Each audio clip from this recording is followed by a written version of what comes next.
The Abagusi community, or the Gusii community, is a Kenyan tribe indigenous to the southwestern part of the country. The Gusii community resides in the Gusii Islands, where they are bordered by the Luo to the north, the Kure to the west, and the Kalenjin and Maasai to the east. The Gusii community is named after the great founding father called Mogusii. The Gusii are believed to have entered western Kenya from Uganda to the foothills of Mount Elgon before moving to Kano Plains, where it is believed they clashed with the Luo community, forcing them to move to the southern part, where they are currently residing. The Gusii community is native to Nyamira and Kisii counties.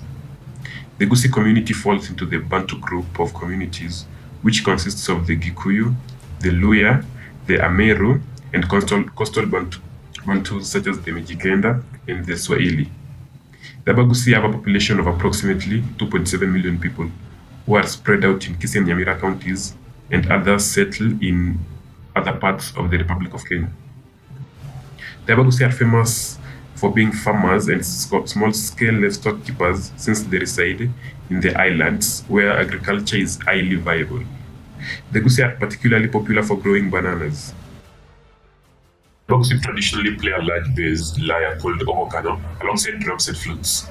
Some of the notable musicians from the Abagusi community include Arisio Savavo, Sugusia, Embarambamba, and modern musicians such as Nyashinski and Vikia. The Abagusi are also known for their world-famous soapstone sculptures, which are mostly concentrated in the southern part of Kisii County, called Tabaka Town.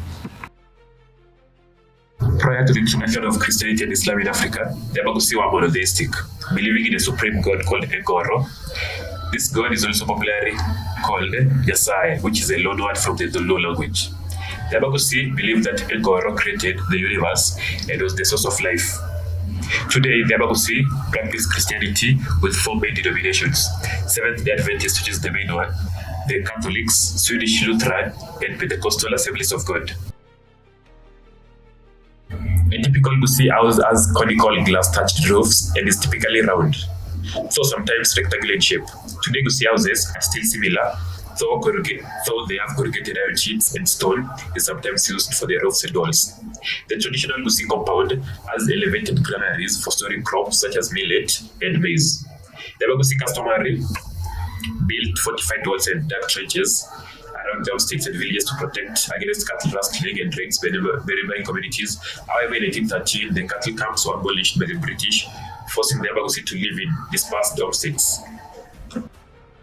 The original diet of the Abagusi prior to colonization consisted of meat, milk, blood from livestock, cereals such as millet and sorghum, as well as fruits, vegetables, birds, and edible insects such as chintuga. Wild meat obtained through hunting and gathering was also an important part of the Kisii cuisine.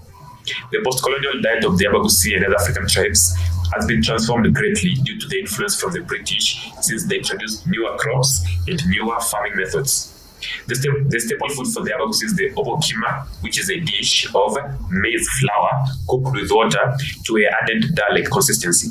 It is often served with rinagu, chinsaga, triguneni, enderema, emboga, omotere, risosa, egesare, and esuguma, among other local green leaf consumed as vegetables. It is served with milk, particularly sour milk, that from livestock that has been fermented, called amabere amaruranu.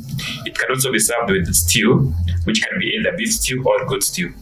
The Abagusi word for having a meal is ragera, usually connotes a meal involving obokima at the center.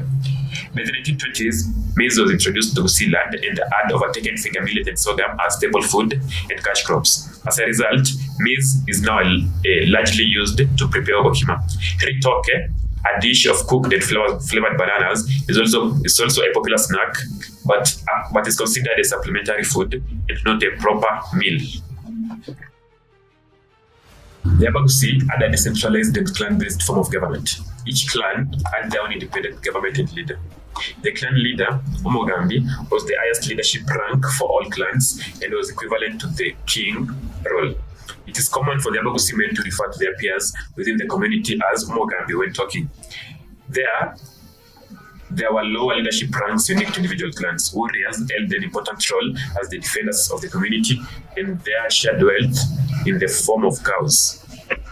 Some notable Abagusi people include David Marga Kenani, the former president of the Supreme Court of Kenya; Zachary Onyonka, former Education and Foreign Affairs Minister; Sam Ongere, former Minister of Foreign Affairs; Fred Matiang'i, former Cabinet Secretary for Interior and National Coordination; Simeon Nyachae, former Cabinet Minister; James Ongwae, first Governor of Kisii County; James Nyangarama, former Governor of Nyamira County; Okongo Mogeni, Senator Nyamira County; and Janet Ongera, Kisii County Women Representative. During the pre-colonial period, Abagusi produced iron tools, weapons, decorations, wooden implements, pottery, and baskets. The Abagusi also imported pottery from the neighboring low community. Blacksmiths and other occupations that worked with iron and iron ore were highly respected and influential members of the Abagusi society. The primary form of trade carried out in the pre-colonial period was barter trade, and mostly took place within home states, as well as with neighboring communities such as the Luo, the Maasai, and the Korean.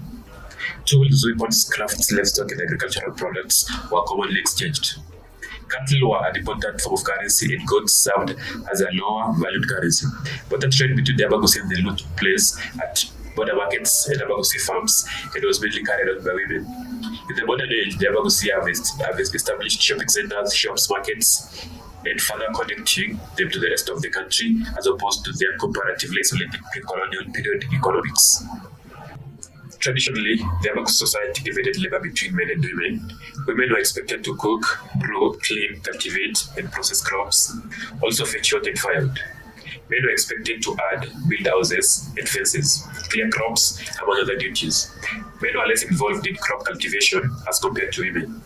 Adding was primarily carried out by boys and unmarried men, and girls and unmarried women helped in crop cultivation and home duties.